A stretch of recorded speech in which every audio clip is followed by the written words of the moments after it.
Very good morning to you. It's really fantastic to be over here and to share this kind of glass ceilings that we really want to break in our life. And I'm only going to share what I've felt and what I've seen with people who have actually achieved something. So what is it that we really do? We got to define our goals very clearly in life. I came from a medical family and I really didn't know what I was going to aspire for. And one of the thoughts was getting into business. Now business is so big that really the aspiration was only a goal called business. It was only after we struggled to find out various things that I could put the compass in the right direction and say I wanted to choose A, B or C, which became textiles and real estate. And we moved towards that. But unless you don't have a fixation in your mind, no matter how unclear your goal looks at the first period, it's extremely important to start moving in it. In this age and time, we think we don't need to put a goal. We don't need to put a destination. And I find that that is the biggest fault that I have seen in people who actually don't make it to break that glass ceiling. That's the most important thing of all, and that's how I see most of the people defining a goal, moving towards it, and aspiring for it. The second thing I believe that you need to work on in creating and breaking that glass ceiling to reach to the next limit is actually to learn not to look at others as competition. I'm a developer. I'm not concerned whether a developer is better than me or worse than me. I use him as a role model. Aspire and see what good things he does in order to actually emulate their ideas. But in reality, who is the biggest competition to Niranjan Hiranandani? It is Niranjan Hiranandani of yesterday. So if I'm given a lecture 5 days ago, and I'm here on another lecture, I have to prepare myself in such a way that I am better than the Niranjan Hiranandani of yesterday. And if that is the way we lead our lives, we never go into a depression. Because most of the time, we're looking at somebody else in comparison in order to say, I am better than the other person or worse than the other person. I stood second and the other person stood third. That's not the issue. What the issue really is what was I yesterday? What kind of buildings did I make yesterday? Am I making better buildings today than what I made yesterday? So I continue to compete not with XYZ somebody else, but myself. And the moment I learn to compete with myself, I'm always going to succeed because I'm only bettering myself from what I was yesterday. That's the thing, and you can always remember that you'll break the glass ceiling because you have continuously bettered yourself every single day, every single month, every single year. You just cannot lose. It's not competing with anybody, and you can do it. Another major thing that I find is that we are able to achieve anything at any age. When I got into the world of business, I focused on it. So at age 48, I was quite unhealthy. Didn't look after my health, wasn't able to do though because I had focused on it. And one day I went to my school, my alma mater, Campion School. And I went there and the parents were now required to run a race. What was the distance of the race? 20 meters. And when I ran it, I was exhausted. I was really. Can you imagine? And at that time it struck me, oh my God, if I'm this way at 48, what's going to happen at 60? You know, and it was quite horrifying to even think about it. So I restarted at age 48. I joined the gym, started exercising. After some time, I also started yoga. And the third, I started running. I'm now 69. I go to the gym 3 days a week. I go do yoga 2 days a week. And at the end of the day, I run the marathon of 10 kilometers without losing my breath. So that's the difference that we can all achieve in our lives. It doesn't matter when you are starting a new challenge. It doesn't matter when you will actually achieve that challenge. It is not relevant whatsoever. What is important is it must go into your head that I want to do something. So that's what I could achieve at age 48. So the younger you are and more aspirational you are, the higher that you will go because you have more time to achieve this. Let me give you another example. There's a person I knew extremely well. His name was Captain Nair. He was the person who founded the Leela group of hotels. And do you know what age he started?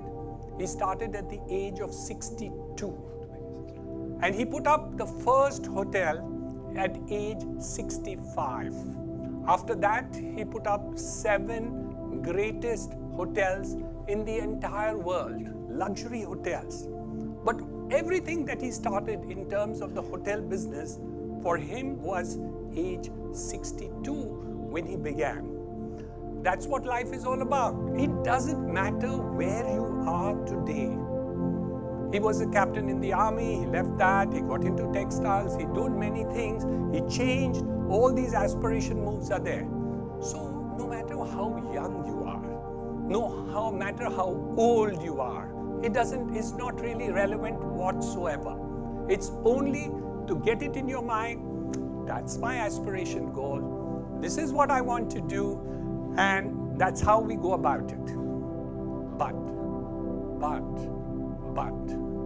what happens to most of the successful people? They fall down. There is not one successful man in my life that I know who hasn't fallen down, who has not failed at some point of time in his life. You must have heard stories of so many people who have failed. I was one such failure. Right in the beginning of my life, when I got into business, I was actually a textile man.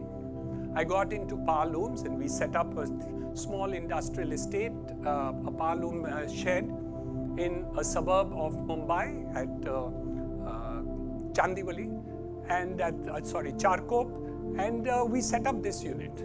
Later, we did some small investments into real estate. At a particular point of time, I was losing money in everything. I had debts, bank loans, and liabilities. And I thought that's the end of my business career whatsoever.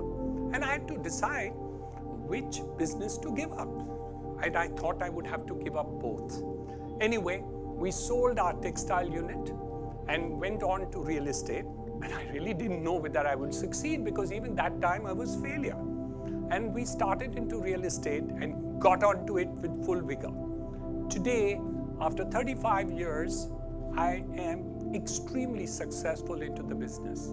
But I had to fall in order to rise again. Because you never learn without having fallen at some point of time in your life. And it doesn't matter what the situation is. We fall out of love. We fall into difficulties in life, in businesses, in various things. It's good to fall because you learn. And once you've learned, it is better that you will go to the next level at which you want to do. This is what I've seen not only with myself, with so many other people who want to do it. The other aspect that I have seen in life is the fact that people are not ready to move out of your comfort zone. I'm very comfortable. I don't need to read today. I don't need to do this. I'm very happy if I'm doing this. Don't tell me to do this. I have always done it this way. And the more successful you are, the more difficult it is to change. I'm a very successful person, so I think I never need to change. But we don't understand that the dynamics of the business and the other world is a constantly changing phenomena. Take, for instance, a company called Reliance. If you know Reliance of 25, 30 years ago, it was only Vimal. It's a fabric company. It moved in to get into petrochemicals, downward stream into petroleum and other refining capacity, and now into telecom. So all this has changed over a period of last 25 to 30 years to such an extent that changes have taken place that today Vimal is only 1% of Reliance's business. So if we get into our comfort zone and say, I don't want to change my life, you can never grow. Irrespective of what you do, if I'm doing an X method today, I need to learn to make new changes for tomorrow.